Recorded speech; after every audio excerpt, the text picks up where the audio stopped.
Siapa yang akan melindungi data warga negara ketika pemerintahnya berniat jahat, kan gitu.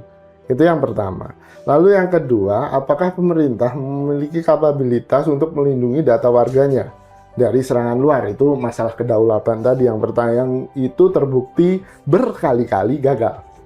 Nah, mestinya ada keputusan politik lagi ya yang membuat semacam undang-undang ya, karena kalau terkait dengan individu mestinya itu bentuknya undang-undang.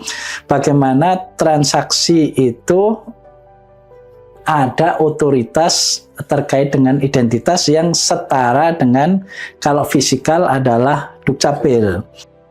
Bagaimana kemudian memverifikasi apakah pemerintah itu memang punya niat baik untuk melindungi warganya atau justru niat jahat untuk memanfaatkan warganya, ya tadi enterprise, architectural enterprise itu kan Pak.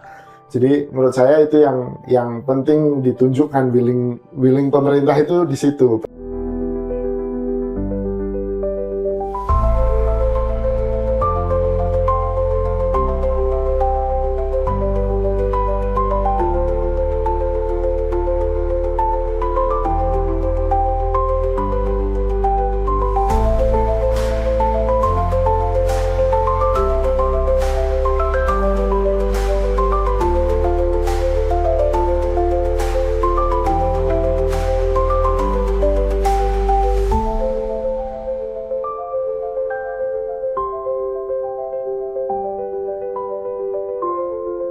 Oke, Assalamualaikum warahmatullahi wabarakatuh. Waalaikumsalam. Salam sahabat Tinker semua. Kita bertemu lagi dalam satu dialog atau obrolan yang insya Allah akan selalu menarik. Ya. Sore ini kita akan berbicara tentang hal yang berkaitan dengan data, ya, sesuatu hal yang sangat penting di dalam kehidupan kita. Paling tidak sejauh ini kita masih menganggap data itu sangat penting, ya. Sebelum saya memperkenalkan yang datang ke studio hari ini, saya ingin cerita barusan dua jam yang lalu saya saya membaca Instagramnya teman, ya, novelis Ahmad Puadi. Data nama dia itu dicatut menjadi pendukung bagi pilkada calon independen, ya. Nah, ini menurut saya ini bagian yang mungkin akan kita bicarakan hari ini, ya, tentang data, ya, bagaimana kita memperlakukan data. Dan kita tahu belakangan data kita, ya, mengalami kebocoran berulang-ulang, ya. Baik itu data yang berkaitan dengan politik ataupun yang terakhir kita tahu, ya, di Pusat Data Nasional Sementara itu bulan Juni yang lalu itu dijebol oleh hacker, dan itu sangat ironis, ya, sangat ironis bagaimana pusat datanya sendiri kemudian dijebol oleh oleh hacker, ya. Baik, di studio sudah ada narasumber yang insya Allah akan sangat kompeten untuk membicarakan ini. Ada Pak Agung Hartoyo, ya. Dari Stay, ya. Dari Stay, Pak Agung. Beliau nanti akan berbicara, mungkin akan berkaitan dengan informatika, ya. Dan lain-lain, mungkin juga soal politik, ya. Siap. Politik data. Baik, kemudian di sebelah saya ada Mas Kunto, ya. Mas Kunto dari Komunikasi Vkom Unpad, ya. Beliau akan sangat juga kompeten untuk berbicara tentang informasi dan komunikasi. Dan saya ditemani oleh teman saya Pai Harifa, ya. Dan beliau juga seorang ahli di bidang yang berkaitan juga dengan komunikasi, saya kira, ya, dengan informasi, karena juga sempat belajar informasi komunikasi juga, ya. Cuma kemudian S3-nya di studi tentang film, ya. Betul. Baik, nah saya mungkin akan mulai dari Pak Agung nih, dari sisi informatika dan elektro, gimana kira-kira, Pak? Jadi sesungguhnya negara kita ini memiliki satu konsep dasar yang sangat luar biasa, dan pernah saya sampaikan bahwa sesungguhnya yang kita miliki ini dari sisi kelengkapan itu yang terbaik di dunia. Saya bisa sampaikan begitu karena kalau kita bandingkan dengan Amerika Serikat misalnya ya, Amerika Serikat itu memiliki data yang tidak selengkap kita, semisal sidik jari. Jadi kalau Amerika Serikat itu mengumpulkan sidik jari hanya dari orang-orang yang pernah melakukan kejahatan. Sedangkan kita ini memiliki lengkap, Pak. Jadi dari sisi teks itu kita mungkin dari sudut pandang database ada 30 sekian field ya. Dari nama, alamat, tempat tanggal lahir, nama ibu, nomor kan ada 2 ya minimal, nomor NIK-nya, 2 nomor kakaknya. Artinya secara keilmuan data sesungguhnya kita sangat unggul.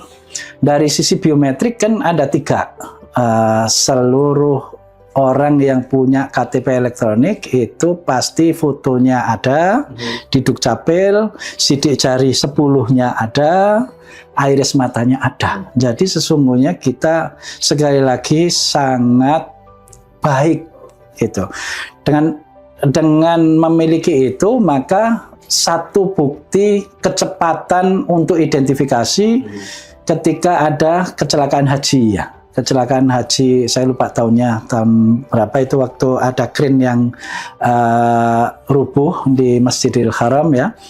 Itu tim dari Dukcapil langsung ke sana membawa sidik jari, kemudian pet sidik jari ya. Dari situ dalam waktu yang sangat singkat semua korban yang berasal dari Indonesia itu bisa teridentifikasi. Dan itu tidak dimiliki oleh bangsa lain. Kira-kira seperti itu. Jadi yang jadi soal adalah nanti berikutnya pemanfaatannya ya. Jadi kalau tadi contoh pemanfaatan untuk identifikasi korban kejatuhan crane di Masjidil Haram itu terbukti sangat akurat dan dari sisi ini cepat gitu ya untuk bisa di ini. Dan itu sesungguhnya modal bagi kita untuk menjadi bangsa yang memiliki peradaban digital tinggi sesungguhnya ya. Sehingga sebetulnya kalau kita mampu memanfaatkan itu, kemudian transaksi elektronik juga berdasarkan data-data unik tadi, maka sebetulnya akan aman. Hanya sayangnya sekali lagi nanti saya kasih contoh terkait registrasi prabayar ya misalnya. Nah itu sayangnya kita hanya mampu memanfaatkan dari sudut numerik ya atau data berdasarkan angka, karena kita melakukan pendaftaran atau registrasi prabayar itu baru menggunakan NIK dan nomor KK, sehingga karena tadi Pak Ajab sampaikan kebocoran ada di mana-mana terkait dengan teks, maka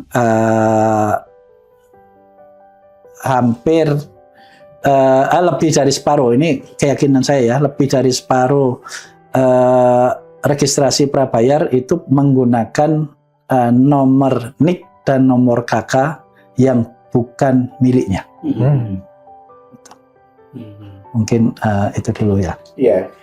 Menarik tadi bahwa ternyata kita sangat concern terhadap data ini ya, sehingga berbagai elemen dimasukkan untuk mengidentifikasi seseorang. Nah, ini juga mungkin saya ingin ke Mas Kunto dulu. Apakah ini juga mencerminkan bahwa sikap kita berlebihan terhadap data itu misalnya atau bagaimana? Mungkin saya berangkat dari asumsi awal. Jadi cara berpikir awal kenapa pemerintah kita getol ngumpulin data gitu, Pak. Ada istilah kedaulatan data atau kedaulatan digital yang kemudian diperkenalkan oleh Kominfo kalau tidak salah dan beberapa aktivis informasi itu di 2015-an ke sini.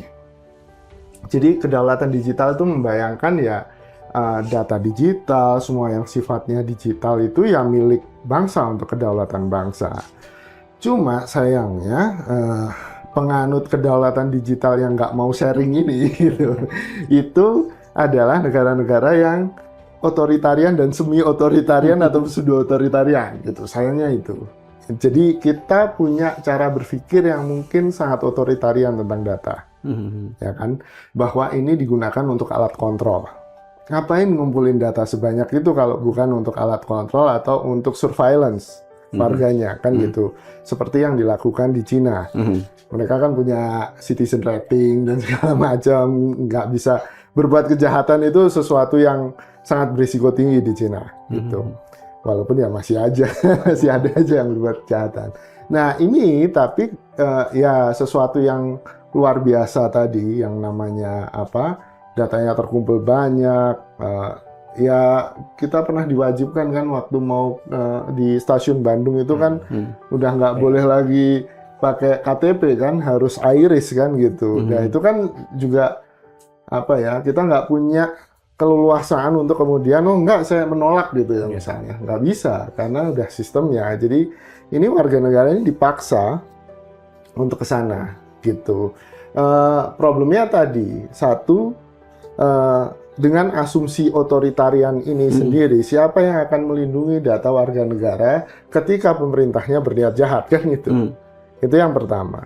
Lalu yang kedua, apakah pemerintah memiliki kapabilitas untuk melindungi data warganya dari serangan luar? Itu masalah kedaulatan tadi yang pertanyaan itu terbukti berkali-kali gagal gitu. Atau bahkan yang sekarang, apakah kemudian pemerintah juga melakukan pelindungan yang sangat ketat terhadap penggunaan data warganya gitu untuk kepentingan kelompok atau pribadi-pribadi tertentu. Contohnya ya tadi soal dukungan untuk calon independen di pilkada gitu. Ini kan problem serius gitu. Dan ini sayangnya tidak menjadi serius karena kita punya kultur atau cara pandang tentang data pribadi yang memang mungkin bahkan konsep private sendiri kan kita juga bermasalah gitu. Maksudnya bermasalah, saya nggak bilang ini lebih rendah atau lebih tinggi, cuman masalahnya kita punya konsep private yang berbeda dengan cara berpikir orang barat tentang private, ya kan, tentang yang identitas data pribadi itu kita punya sesuatu yang berbeda. Contohnya kan ya kakak bertebaran jadi bungkus gorengan, dokumen rahasia negara tiba-tiba end up di tukang gorengan gitu kan. Itu kan apa contoh bahwa kita sendiri juga nggak paham. Itu satu, kita nggak paham soal apa itu privacy, apa itu yang privat, kenapa data kita harus dilindungi gitu. Karena bagi kita mungkin transaksi-transaksi itu nggak perlu elektronik, selama ketemu orangnya, hutang, percaya, salaman, ya udah selesai kan gitu. Identity theft atau pencurian identitas itu sesuatu yang tidak terbayangkan oleh kebanyakan masyarakat kita. Karena loh kan semua orang kenal saya, kok bisa orang lain menggunakan identitas saya? Itu sesuatu yang nggak mungkin, tapi kan di dunia digital itu sangat mungkin terjadi. Nah, problemnya ada di satu kultur dan dua literasi, berarti gitu. Jadi menurut saya apa ya, untuk awalan ya kita punya incompatibility. Satu soal niat awalnya pemerintah untuk mengumpulkan data itu aja udah penuh dengan cara berpikir otoritarian, dan nggak ada nih yang bisa jadi apa ya, semacam jaring penyelamat buat kita warga negara supaya data kita tidak dimanfaatkan oleh kalau tiba-tiba pemerintahnya berubah jadi otoritarian gitu. Iya, Mas Ar, otoritarian itu kalau kita kaitkan juga kebocoran-kebocoran ini ya, apakah apa namanya perhatian pemerintah, otoritas pemerintah, kemudian perhatian warga terhadap data itu memang tidak diimbangi dengan kemampuan teknologi untuk itu di kita ya. Jadi kan begini, pemerintah itu terbiasa menjadi regulator. Jadi misalnya ya terkait dengan PDNS itu kan S-nya bisa sementara bisa sewa ya, sesungguhnya karena kalau dilihat itu kan swasta-swasta yang biasa menyewakan data center. Jadi pemerintah mempercayakan penuh keamanan data itu kepada pihak lain karena sekali lagi terbiasa menjadi regulator. Jadi sebagai contoh keamanan data dari pelanggan internet misalnya. Karena internet di Indonesia ini diakses 90% ke atas menggunakan handphone. Baik di jalan, di kantor maupun di rumah itu alat utamanya handphone. Meskipun kalau di rumah atau di kantor kan pakai wifi ya, tapi ngaksesnya tetap biasanya pakai handphone. Nah itu sesungguhnya kalau dari sisi kemampuan, sesungguhnya mobile operator itu mempunyai kapabilitas sangat tinggi untuk melindungi data. Hanya persoalannya ini nanti dikaitkan dengan hal-hal lain. Semisal kenapa tadi yang saya sampaikan 50% lebih dari data pelanggan seluler itu menggunakan data orang lain, itu diantaranya adalah penyebaran DPT ketika pemilu 2019. Karena DPT itu secara undang-undang waktu itu mesti di-share ke minimal ke parpol. Maka setiap parpol punya 170-an juta ya data itu ya, dan data itu nyebar kepada diantaranya penjual starter pack. Sehingga mereka leluasa untuk secara teknologi ya, dia mengacak untuk mengaktifkan nomor yang dia jual. Kira-kira seperti begitu. Sehingga orang ketika beli sudah aktif dan itu atas nama siapa dia sendiri mungkin kesulitan untuk melakukan checking ya. Nah, dengan demikian maka sesungguhnya bangsa kita ini, saya cerita bangsa kita, punya satu kesempatan lagi lah. Karena ini kalau secara nasional pernah dilakukan tahun 2017, yaitu adanya re-registrasi atau registrasi ulang dan registrasi yang baru. Jadi re-registrasi tahun 2017 itu dari Oktober 2016 sampai April 2017 itu dalam waktu 6 bulan sesungguhnya orang sudah melakukan registrasi ulang yang lumayan besar jumlahnya.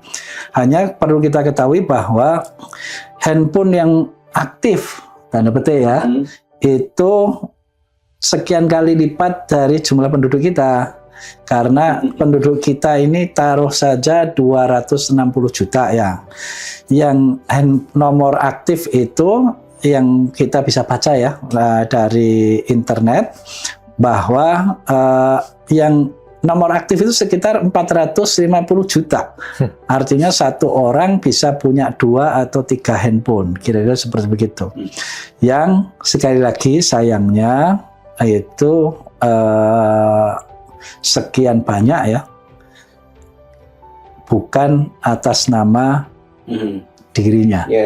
Dan itu untuk sekarang karena berlaku Undang-Undang PDP kan nanti tanggal 17 Oktober ya 2024 ini secara penuh berlaku, maka kita bisa mengulang lagi apa yang pernah kita lakukan di tahun 2017, yaitu registrasi ulang ya. Ini mengulang ya. Registrasi ulang hanya dengan kemajuan yang kita peroleh sampai saat ini itu mestinya bisa ditambah dengan biometrik. Registrasi ulang itu proyek lagi? Tidak ya? Waktu itu bukan proyek sama sekali. Jadi itu adalah satu regulasi agar data yang ada di operator itu data orang. Karena sebelumnya, ini mohon maaf, karena saya yang ikut membuat aturan itu. Jadi sebelum tahun 2017, data yang ada di operator itu nama misalnya AAAAA, alamat gang masjid, misalnya begitu. Hampir semuanya isinya begitu. Jadi betul-betul tidak berisi data yang itu bukan data, kira-kira begitu saja. Kenapa terjadi seperti itu? Karena sekali lagi itu teknologi waktu itu tidak memungkinkan dan belum ada iktp dan seterusnya. Jadi tidak ada patokan otoritas khusus untuk bisa memverifikasi atau memvalidasi data. Sedangkan tahun 2017 itu sudah ada Dukcapil. Hanya tadi keterbatasannya dia baru bisa memverifikasi dan memvalidasi berupa NIK dan NOK. Padahal tadi NIK dan NOK itu beredar, kartu keluarganya ada di situ, NIK-nya di situ, nomor kakaknya di situ. Artinya dengan hanya 2 angka ya, 2 jenis angka tadi itu tidak memadai. Padahal kalau sekarang secara teknologi yang namanya pengenalan wajah itu sangat umum ya. Absensi tadi misalnya di kereta saja bisa kita masuk langsung ada kamera, itu kita menghadap sana nggak usah berhenti juga bisa, langsung sambil jalan itu langsung dikenali. Nah itu sebetulnya Dukcapil saat ini sudah punya kemampuan itu, sehingga kalau itu dilakukan misalnya ya dengan foto atau dengan sidik jari, kan sidik jari kalau kita ke bank itu kan ada pencocokan ya dengan KTP kita taruh, sidik jari kita di ini, itu namanya pencocokan 1 ke 1. Jadi reader itu membaca dari iktp kita, namanya minute ya, kemudian dia membaca dari telunjuk kita, kemudian oleh readernya dicocokkan. Jadi secara teknologi sesungguhnya sangat memungkinkan. Hanya sekali lagi itu ada 2 lah. Kalau teknologinya sudah memungkinkan, maka kemauan politik ya, kemauan politiknya ada tidak? Karena memang kendalanya kalau Kemauan untuk apa nih? kemauan untuk melakukan pembenahan agar datanya memang data sendiri. Iya. Jadi kalau tahun 2017 itu memang itu kalau bahasa di agamanya kan hanya sunnah saja. Sunnah saja untuk melakukan pendaftaran atau registrasi menggunakan alat baca KTP elektronik itu ya. Kalau sekarang mestinya sih dengan penyebaran handphone yang punya kemampuan cukup tinggi itu sudah sangat biasa.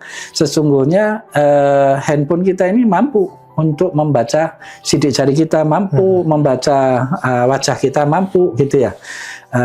Dan itu sudah diterapkan untuk beberapa hal yang sesungguhnya cukup krusial, yaitu pensiunan ya. Kalau pensiunan itu kan mesti ya di foto menunjukkan bahwa masih hidup gitu. Gitu. Karena kaitan dengan kemampuan foto itu 2. Jadi terkait fotonya dan terkait hidupnya. Jadi itu tentang liveness ya. Liveness bahwa ini yang dibaca bukan foto, tapi yang dibaca adalah orang yang kemudian difoto. Itu sudah bisa dideteksi juga.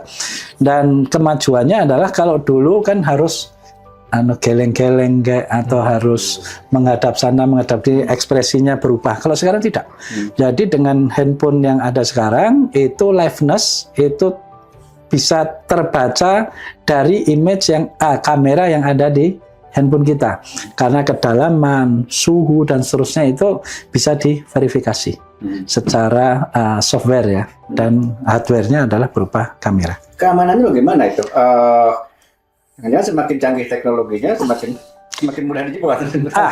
Jadi itulah sesungguhnya terkait dengan regulasi ya, bahwa di dalam setiap teknologi itu sesungguhnya sudah ada mekanisme pengamanannya. Jadi sebagai contoh KTP elektronik kita, ini kita tidak pernah dengar secara elektronik KTP elektronik kita dijebol. Belum pernah dengar. Karena memang ini berbasis smart card, kira-kira begitu ya. Jadi berbasis smart card itu ada mekanisme untuk mengakses saja itu rumit, kira-kira begitu. Nah, di handphone itu sesungguhnya kita bisa membuat regulasi, misalnya setiap handphone yang untuk melakukan transaksi apalah commerce atau banking atau apa, wajib memiliki secure storage misalnya gitu. Jadi secure storage itu satu storage yang dia hanya bisa ditulis sekali dan setelah itu berikutnya hanya bisa dibaca, tidak bisa ditulis lagi. Kalaupun mau nulis nanti harus nulis sebelahnya, dan menulis sebelahnya itu harus diregistrasi lagi. Kira-kira seperti begitu. Jadi secara teknologi sesungguhnya tersedia. Hanya tadi mungkin kemampuan dari regulator untuk memahami soal, kemudian bagaimana Indonesia yang dari Sabang sampai Merauke dengan berbagai variasinya itu bisa diterapkan. Karena kalau angka tadi itu dari Sabang sampai Merauke bisa menginputkan NIK dan nomor KK.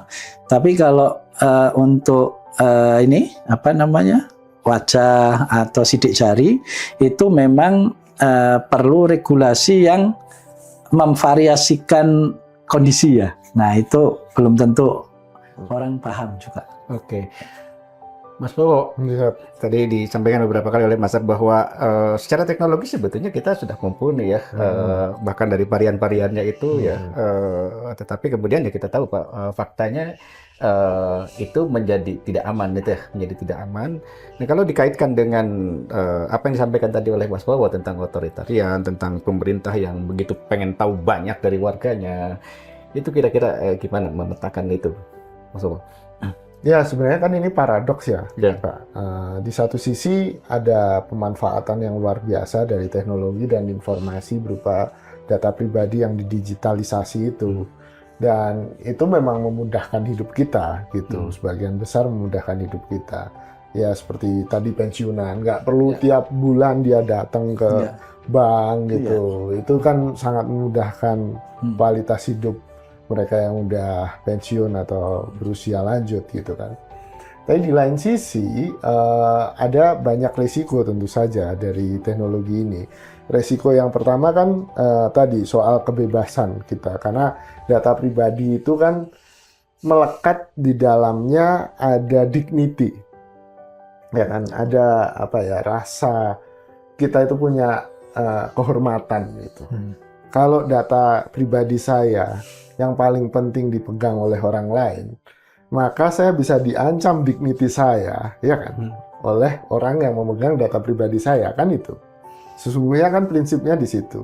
Dan itu ada hubungannya dengan demokrasi, karena demokrasi juga berdasarkan pada free speech, pada kemudian kita bisa mengutarakan keinginan kita. Kalau kita nggak bisa mengutarakan keinginan kita, ya bukan demokrasi namanya, kan gitu.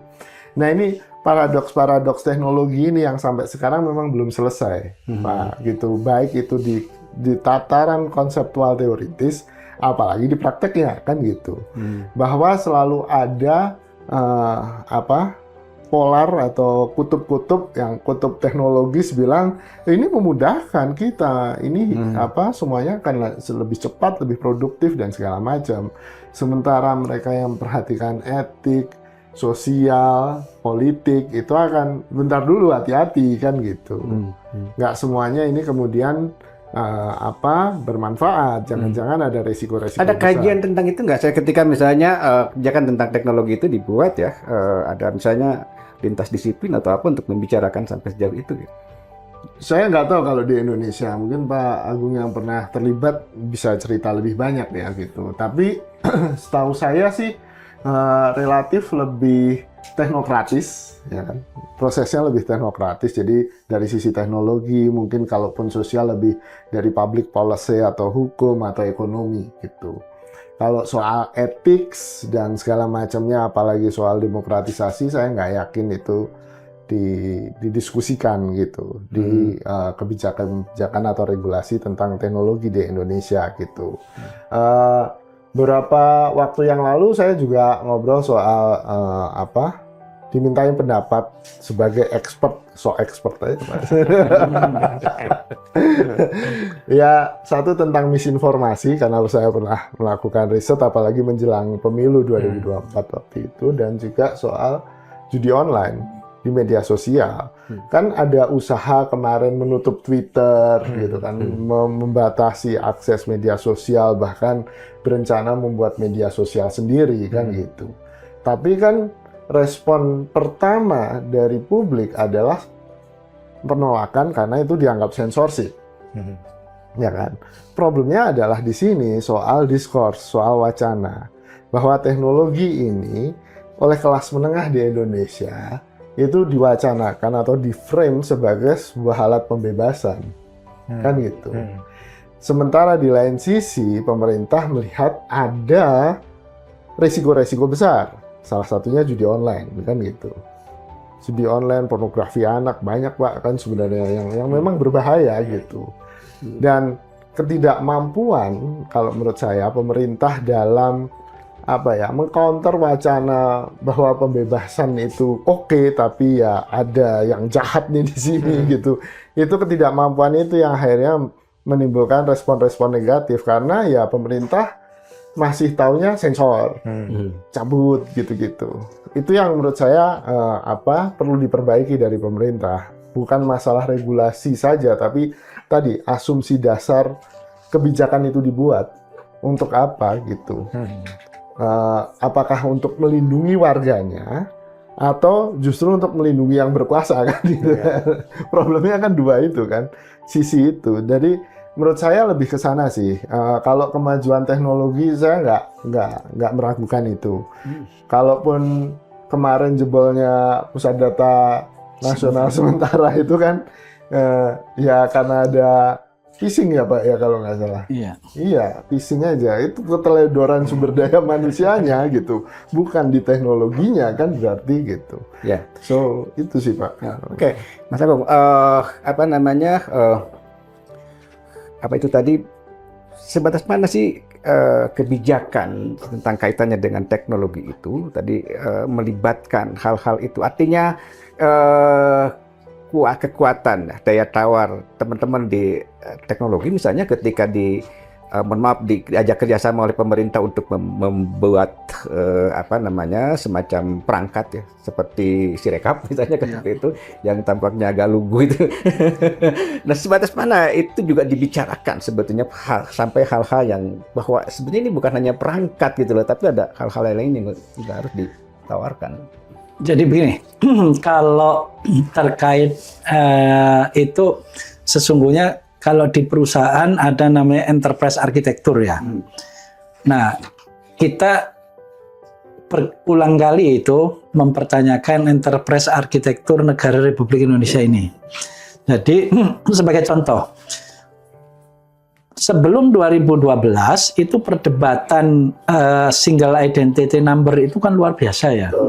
Ada pihak kepolisian, ada pihak perbankan, ada Kementerian Dalam Negeri dan seterusnya, yang akhirnya sesungguhnya keputusan politik lah yang akan menang ya. Jadi akhirnya Dukcapil yang memegang otoritas terkait dengan physical identity number. Nah, sayangnya kemarin Dukcapil juga ingin bahwa dunia cyber itu juga melalui dia. Makanya dibuatlah KTP elektronik kan gitu ya. Digital atau software. Padahal kegunaannya menurut saya berbeda. Jadi selalu ya kita kalau melakukan transaksi-transaksi fisikal itu kan sudah done, tanda petik, karena menggunakan KTP kita itu ya. Dan itu tidak terjadi secara kokoh di dalam dunia digital. Nah, mestinya ada keputusan politik lagi ya yang membuat semacam undang-undang ya, karena kalau terkait dengan individu mestinya itu bentuknya undang-undang, bagaimana transaksi itu ada otoritas terkait dengan identitas yang setara dengan kalau fisikal adalah Dukcapil, sehingga semua orang kalau KTP-nya ada, kemudian kan sekarang kalau di bank itu kita kan suka diverifikasi dan validasi melalui pembandingan 1 ke 1 ya. KTP kita sudah ada datanya dengan biometrik kita, dengan biasanya telunjuk kanan ya, itu dicocokkan satu-satu, kalau cocok itu sudah trusted ya, trusted. Nah ini di dunia maya ini itu baru ada untuk perbankan kan ya. Jadi kalau perbankan itu mereka melakukannya sendiri-sendiri. Padahal kalau secara arsitektural teknologi, mestinya kalau ada satu otoritas yang dia si A ini memang si A, maka transaksi boleh berlanjut, misalnya begitu. Nah ini saya perhatikan belum ada. Artinya otoritas tunggal yang setara dengan Dukcapil pada dunia fisik. Yang Itu mengatur aja. Digital ID ya, kira-kira begitu ya. Jadi semua transaksi yang ada di dunia maya mestinya ada pihak yang ya ini adalah si A, yang tentu saja karena ini adalah orang, Dukcapil ikut. Tapi kalau Dukcapil sebagai otoritas di dalam transaksi elektronik, sepertinya tidak ada cantolan undang-undangnya. Jadi dia tidak berwenang. Kira-kira independen atau itu kita terserah kita sebetulnya ya. Karena masing-masing negara sesungguhnya punya pengalaman ini tersendiri ya. Sebagai contoh kalau di kita kan namanya BI itu independen dan bukan swasta kan. Kalau di Amerika Serikat kan bank sentral mereka kan swasta itu. Dan dengan demikian maka sesungguhnya kita bisa juga meramu ya, memixkan antara pemerintah atau apa istilahnya, negeri atau ini dengan swasta, karena untuk beberapa hal sepertinya kalau di Indonesia cocok untuk itu, karena kalau diurus pegawai negeri saja maka biasanya karena mereka mengalir ya, ini saya harus karena mereka mengalir sesuai dengan waktu dia bisa promosi, maka itu biasanya kurang kokoh ya, kurang kokoh pelaksanaannya. Kalau murni swasta juga nggak elok karena kaitannya dengan kebutuhan tiap warga negara. Jadi itu mesti ada mestinya ada urusan negara lah, urusan Sejauh ini kalau Kementerian Kominfo itu gimana? Kominfo setahu saya tidak membangun suatu infrastruktur untuk itu. Sebagai contoh tadi bahwa data pelanggan seluler itu seluruhnya itu ada di masing-masing operator dan tidak ada salinannya, tidak ada tanda petik pembandingnya, atau ini agak aneh ya kalimatnya Pak Kunto tadi, ada apa istilahnya, ada salinan yang itu mengontrol data yang ada di operator. Padahal itu bisa dilakukan, tapi memang tidak dilakukan. karena memang itu kan pilihan ya, pilihannya bahwa telekomunikasi di Indonesia sejak adanya duopoli Telkom dan Indosat itu dilanjutkan dengan betul-betul diserahkan swasta. Jadi yang membangun infrastruktur telekomunikasi itu tidak lagi oleh negara. Beda dengan jalan ya, padahal itu Perusahaan publik gitu ya mestinya ke depan untuk memperbaiki ini kita perlu evaluasi lah, apa sih yang sesungguhnya perlu diperbaiki. Hanya tadi menghindari kecurigaan bahwa ini nanti akan dimanfaatkan atau akan dikontrol, akan dimata-matai dan seterusnya. Ini memang perlu undang-undang yang cermat, yang sehingga itu membatasi hak dari regulator untuk pemanfaatan datanya. Sejauh ini kira-kira dalam analisis Mas Kunto, pemanfaatan itu sudah terjadi belum? Untuk kepentingan pemerintah ya, iya. Saya nggak punya buktinya, Pak, masalahnya. Ini bisa jadi kriminal. Saya nggak punya buktinya, tapi indikasi-indikasi ke sana kan bukan indikasi ya. Will ke sana sudah ada. Jadi misalnya memadankan surveillance kan gitu. Dan itu kan bisa ketahuan saya kemana, gitu kan sebenarnya bisa ketahuan. Secara politik itu bisa digunakan oleh negara untuk memata-matai saya misalnya atau aktivis gitu.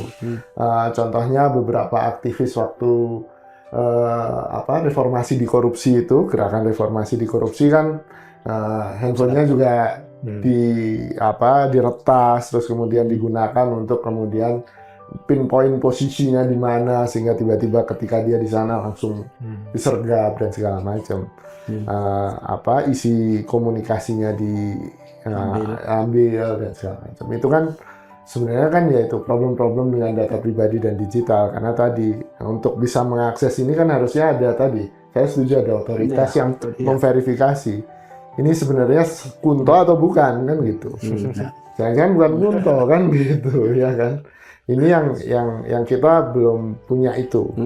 Jadi sebenarnya warga negara sih kalau untuk kepentingan keamanan dia sendiri, ya, terutama keamanan ya tadi dignity, keamanan fisik, keamanan integritas datanya, itu menurut saya akan dengan sukarela dan menyetujui itu gitu. Tapi faktanya kan menjadi tidak aman ya? Iya, problemnya kan itu pemerintah sendiri yang menghancurkan rasa kepercayaan itu gitu kan. Itu yang jadi problem gitu. Ketika ada berita soal peretasan database, identitas kita kemana-mana, betul soal kartu prabayar itu gitu kan. Waktu 2017 kan saya juga ngecek kan gitu, KTP saya dipakai oleh siapa, ternyata langsung penuh, loh kok penuh gitu, ya kan? Padahal saya cuma daftar ke 1 nomor gitu, itu kan harusnya buat 3 nomor ya kalau nggak salah. Maksimum 3 nomor, itu sudah terdaftar 3 nomor gitu. Saya cuma ada nggak teknologi perangkat yang bisa melindungi itu ya? Jadi memang begini, ini terkait dengan 2 hal ya. Kalau teknologinya tentu saja tersedia. Jadi waktu itu secara regulasi kita wajibkan operator itu untuk memberi layanan namanya cek NIK. Tadi menggunakan cek NIK. Jadi setiap orang sesungguhnya bisa ngecek NIK dia dipakai nggak di misalnya saya di operator A, nanti Pak Kunto di operator B, itu bisa ngelihat. Hanya sayangnya ini kan hal-hal seperti itu kita harus pelan-pelan ya kalau sebagai regulator, karena kalau terlalu cepat itu tidak sesuai juga dengan kulturnya. Tapi menurut saya saat ini itu adalah waktu yang tepat untuk melihat sebetulnya pelanggaran itu ada di mana, kemudian teknologi bisa membantu mengurangi atau mengkombat kekurangan itu. Jadi kalau waktu itu masih masing-masing ke operator. Misalnya saya hanya ke operator tertentu saja yang saya berlangganan. Jadi saya hanya bisa cek NIK saya di operator saya tersebut. Saya tidak bisa melihat di operator sebelah. Padahal bisa jadi NIK saya dimanfaatkan orang untuk registrasi di operator sebelah. Nah ini sekali lagi itu mesti tertuang di dalam regulasi yang kalau bisa diangkat yang lebih tinggi. Karena kalau yang saya alami atau yang saya lakukan itu sifatnya masih peraturan menteri ya, peraturan menteri. Jadi registrasi prabayar ini adalah peraturan menteri. Nah nanti ke depan ini kan akan ada otoritas terkait dengan data pribadi ya, yang kalau saya berharap nanti otoritas yang akan terbentuk ini itu memikirkan ulang enterprise arsitektur terkait dengan data pribadi sehingga orang itu merasa nyaman, merasa tentram, merasa apa ya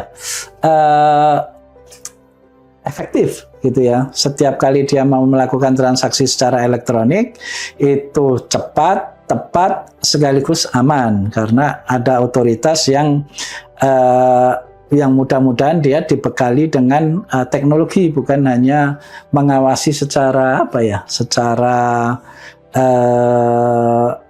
bukan teknologi ya. Jadi tadi yang saya sampaikan kalau di Kominfo itu memang belum memiliki atau ini ngecek satu persatu kan secara teknologi sesungguhnya bisa ya, misalnya nomor 08 sekian itu Pak Gunto.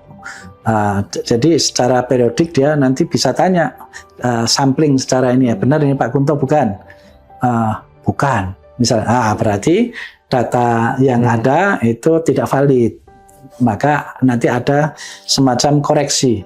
Itu kalau di sisi pemerintahnya, tapi di sisi pelanggannya juga mungkin tidak mudah ya. Misalnya ini gimana? Saya sudah terlanjur beli di jalan, di pinggir jalan, kemudian sudah aktif, ini saya gunakan padahal didaftar bukan atas nama saya, gimana nih mekanismenya? Itu harus pergi kemana untuk melakukan apa istilahnya? Registrasi pembetulan. Iya, betul. Jadi kan ini sepertinya perlu diatur ulang. Iya. Apa mungkin si saya misalnya kalau nama saya dicatut, saya bisa membetulkannya sendiri gitu ya. Jadi karena kalau yang tadi kasus Ahmad Fuadi itu dia kalau mau membetulkan dia harus ke Bawaslu. Harus datang dulu, harus lapor dulu, ya kan seperti itu ya. Nah, seperti kita juga ya di data di sister kan banyak yang salah tuh. Ya kalau betulin kita harus lapor dulu, nggak bisa betulin sendiri. Itu kira-kira. Iya. Jadi memang ini sekali lagi itu ketidakterpaduan enterprise arsitektur tadi kan sebetulnya sister sendiri kan bisa ngambil kalau nama ya Keduk Capil gitu ya. Kalau apalagi pokoknya data-data ini bisa ke sana. Kemudian pendidikan kan mestinya sih kita kan berkali-kali ngisi ya. Itu mestinya ada satu tempat yang sesungguhnya menjadi apa ya?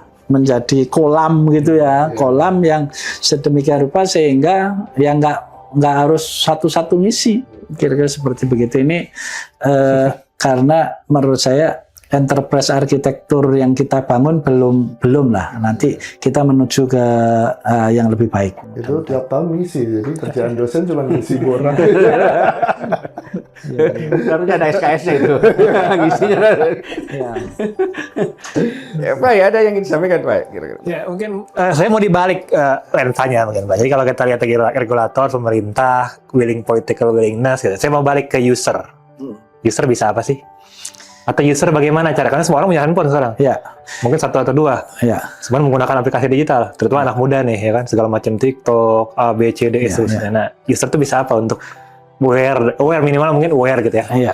Bahwa saya punya data yang sangat penting sekali bisa dimanfaatkan ya oleh entah pemerintah, entah otoritas, entah bisnis, entah apapun gitu. Bagaimana saya melindungi data saya gitu?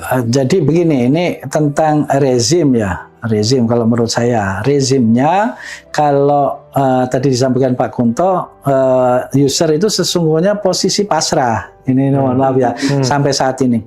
Sebagai contoh, yang kita cukup prihatin itu kan terkait dengan sosial media, semacam WA ya. WA itu ini foto kita yang ada di dunia maya itu digunakan sebagai status dia kan, sehingga orang ketika ngelihat loh ini Pak Kunto nih fotonya, padahal itu orang lain. Dan itu setahu saya hingga saat ini belum ada aturan main yang firm begitu ya, haknya user dalam hal ini Pak Kunto untuk bisa ini orang ini mesti ditangkap ini. Kan mestinya begitu ya, ditangkap karena menyalahgunakan, dan kalau menurut pasal-pasal yang ada di Undang-Undang PDP kan akan dikenakan sanksi yang cukup berat ya. Dan ini sepertinya kita mesti menunggu, mudah-mudahan akan dilakukan oleh LPPDP namanya. LPPDP itu Lembaga Pelaksana Pelindungan Data Pribadi yang mudah-mudahan dalam waktu dekat akan terbentuk itu. Dan mereka akan memiliki satu mekanisme yang membuat kita user ya, ini membuat user itu tentram, karena itu berkali-kali insya Allah kan ya, kita itu bukan saya loh, misalnya saya sampai di status saya hanya nomor ini saja, saya terpaksa begitu, karena memang beberapa kali orang menggunakan foto saya untuk penipuan, pinjam uang, gitu-gitulah, minta ditransfer dan seterusnya. Yang itu sekali lagi karena akun di sosial media itu tidak satu-satu kepada identitas orang. Dan itu mestinya nanti diatur lebih lanjut oleh LPPDP. Saya berharap begitu. Jadi ketika ada otoritas satu tunggal terkait dengan ID digital, maka nanti dia yang bisa melakukan tindakan. Misalnya meminta si sosial media itu untuk tracking supaya mudah ditangkap oleh polisi. Itu kalau mau ditindaklanjuti. Tapi biasanya di Indonesia itu jarang begitu, hanya udah diblokir. Dan nanti dia akan pakai yang lain lagi, kan gitu ya. Jadi itu mudah-mudahan ke depan ada tindakan-tindakan yang law enforcement ya. Law enforcement itu dilakukan bahwa memang orang yang memalsukan identitas orang lain itu dikenakan sanksi yang sesuai dengan yang ada di peraturan perundangan. Seperti itu. Mas Bowo? Ya, saya pernah menulis itu 2017 ketika saya termasuk salah satu yang menolak dan anti pendaftaran nomor. Ya, karena waktu itu saya pakai argumen ya tadi demokratisasi, kebebasan berpendapat kan gitu. Dan pemerintah tidak menjelaskan masalahnya. Asumsi atau titik berdirinya di mana? Karena pemerintah kita itu sangat cepat mengadopsi hukum-hukum di luar negeri. Oh, pakai Australia ada nih, Eropa ada nih gitu. Tapi gagal kemudian mengungkapkan ya tadi sebenarnya ini untuk apa kan gitu. Itu registrasi SIM itu kan awalnya kan penipuan kan Pak. Ininya mama minta pulsa gitu. Tapi kan ayo taruhan. Apakah kalau diregistrasi akan selesai mama minta pulsa? Ternyata enggak juga kan gitu. Itu kan berarti ada tadi ini problemnya bukan problem teknis regulasinya, problemnya ya political will di belakangnya ini mau ngapain gitu. Kalau menurut saya, dan sebagai user akhirnya kita hanya percaya pada diri kita sendiri dan pasrah. Betul gitu. Walaupun kita udah hati-hati loh yang jebol PDS pusat data, sementara kok bukan di kita kan gitu. Itu kan jadi problematis kan, Mas. Maksud saya ya kita sekuat mungkin melindungi kita, tapi itu di luar kontrol kita kan. Aneh kan gitu. Kalau langkah yang misalnya lebih praktis misalnya, kalau orang itu, kalau saya nggak pernah akun media sosial, saya nggak punya, Pak. Ya, tapi saya nggak bisa bilang orang seperti itu kan, gitu kan. Semua orang butuh hal itu. Nah, itu penting nggak sebenarnya kalau kita ngomong ke generasi muda, kemudian itu bagian dari sosialisasi gitu kan ya. Karena begini, itu ada satu titik balik sekitar tahun 2007-2008 ya. Itu orang waktu itu menyebutnya kan Web 2.0 ya. Bahwa era 70 sampai 2000 awal itu kan satu arah ya. Misalnya kita hanya bisa menikmati bikinan orang. Mulai 2007-2008 itu kan satu titik balik di mana semua orang bisa bikin konten, kan kira-kira begitu. Bahkan itu create your own content, kira-kira begitu. Nah, itu adalah konsep yang tidak bisa direm sampai detik ini. Jadi memang itu adalah satu mekanisme ekspresi orang ya, dan itu sebetulnya sesuai dengan dibikinnya internet. Internet itu kan demokratisasi informasi, kira-kira begitu ya, bahwa orang bukan hanya sebagai konsumen informasi, tapi dia juga sekaligus produsen. Jadi tiap orang bisa mengenerate informasi sendiri ya melalui media sosial itu.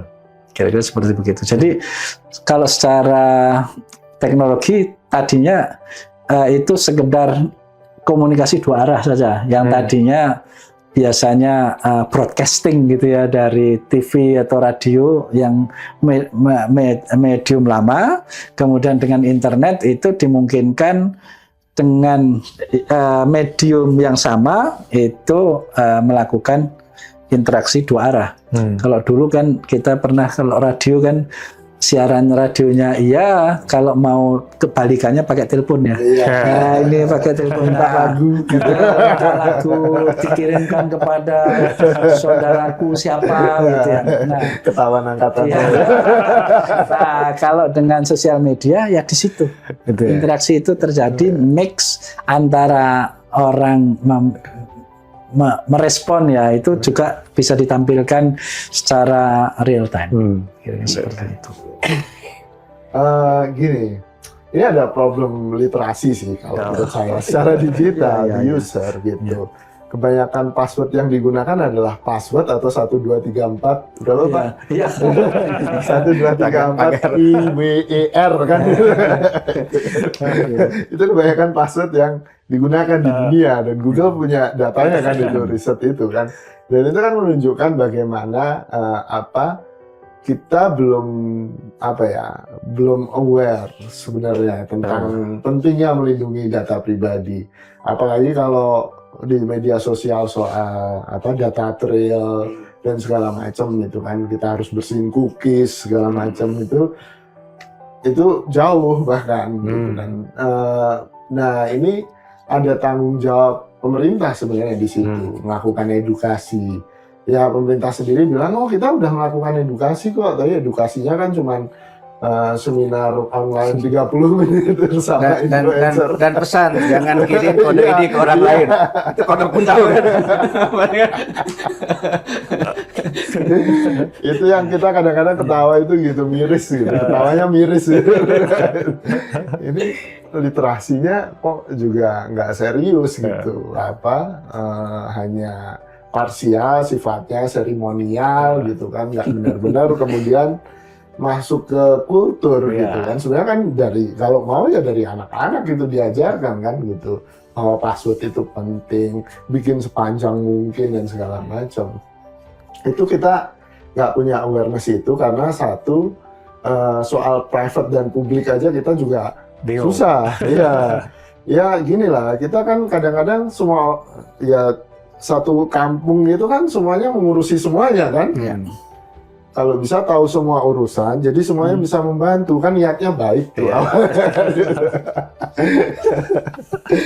Cuman kan ini akhirnya juga jadi liabilities gitu, jadi kekurangan kita gitu. Ketika ada urusan-urusan yang sifatnya privat, kita nggak sanggup tuh, istilahnya nggak punya demarkasi yang jelas gitu sih.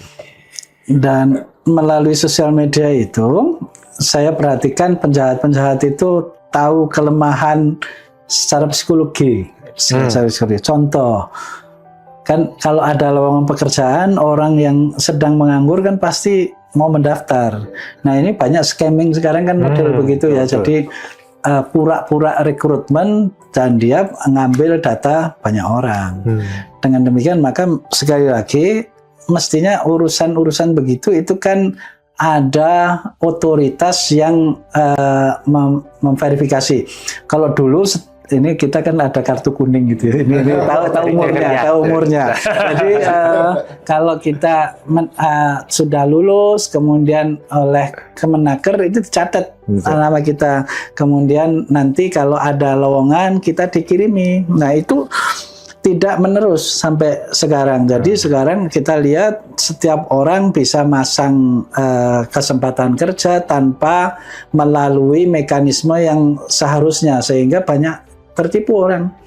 Bahkan mesti bayar dulu begini, itu aja mau. Jadi memang saya sepakat dengan Pak Kunto bahwa literasi digital kita perlu ditingkatkan ya, sehingga punya feeling, wah tahu-tahu misalnya ya silahkan bekerja dengan meneruskan postingan ini, maka setiap postingan yang Anda teruskan nanti akan dapat imbalan sekian, misalnya gitu ya.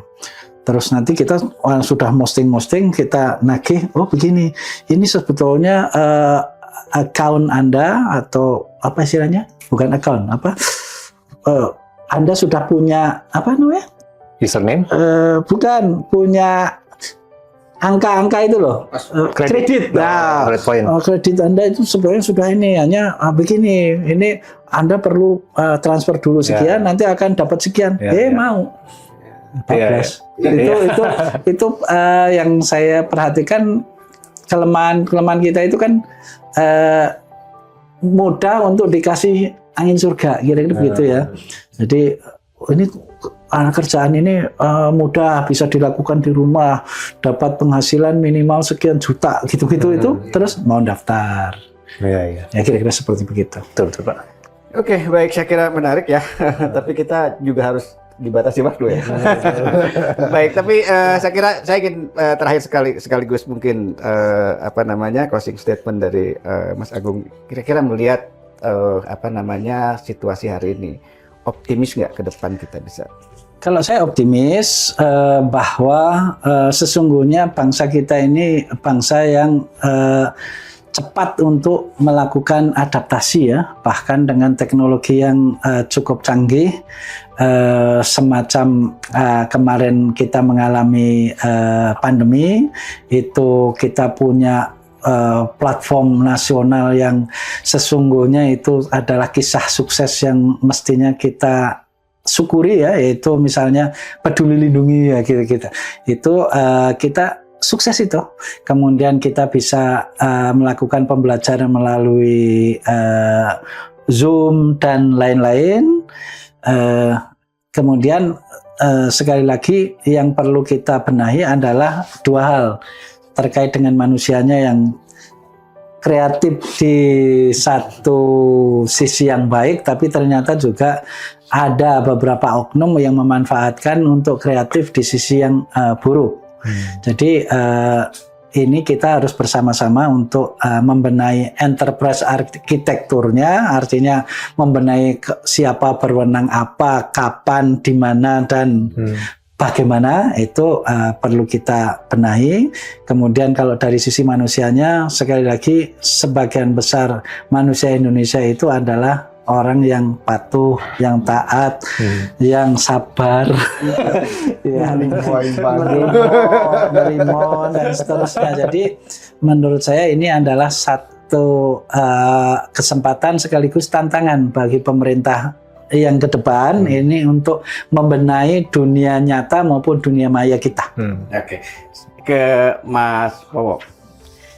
Kita tahu bahwa di dalam dunia sosial, dalam dunia kita, pada akhirnya kan semuanya sudah telanjang gitu loh ya. Bisa nggak kemudian kita sampai pada satu titik kita mengatakan saya merasa aman dengan data karena data nggak perlu lagi buat saya? Wah, kayaknya nggak mungkin. Nggak mungkin. Ya, nggak mungkin di titik itu. Ya, itu titik paling ekstrim katanya. Iya, atau ya sekalian off the grid kan. Iya, pilihannya off the grid gitu. Sama sekali nggak pakai teknologi kan, pilihannya kan itu. Tapi kalau menurut saya jadi tahu soal jawaban bagaimana kemudian memverifikasi apakah pemerintah itu memang punya niat baik untuk melindungi warganya atau justru niat jahat untuk memanfaatkan warganya, ya tadi architectural enterprise itu kan Pak. Jadi menurut saya itu yang penting ditunjukkan willing pemerintah itu di situ pertaruhannya. Dan sekarang kan ini sudah pada titik nadir, ya udahlah terserah pemerintah mau ngapain, toh kita udah bocor juga data kan gitu, kita udah pasrah, berdoa aja mudah-mudahan rekening saya nggak diapa-apain. Kita cuma berdoa itu aja, berdoa supaya kalau ada calon independen nggak pakai KTP saya. Cuma doa-doa itu yang bisa kita lakukan Pak, karena ya tadi pada prakteknya ya dengan teknologi semakin mudah untuk mengambil data kita dan mempergunakan untuk niat-niat yang jahat, bahkan tidak sesuai dengan niat kita. Nah itu yang menurut saya harus dilindungi oleh pemerintah gitu. Baik, terima kasih para pembicara yang luar biasa. Sahabat Tingkar, kita sudah mendapatkan banyak pencerahan tentang ini ya. Jadi kita optimis bahwa bangsa kita mudah beradaptasi, patuh, sabar ya. Ini penting bagaimana kemudian pemerintah mengelola itu ya. Baik, terima kasih. Terima kasih. Terima kasih Pak. Ya, oke. Assalamualaikum warahmatullahi wabarakatuh. Waalaikumsalam warahmatullahi wabarakatuh.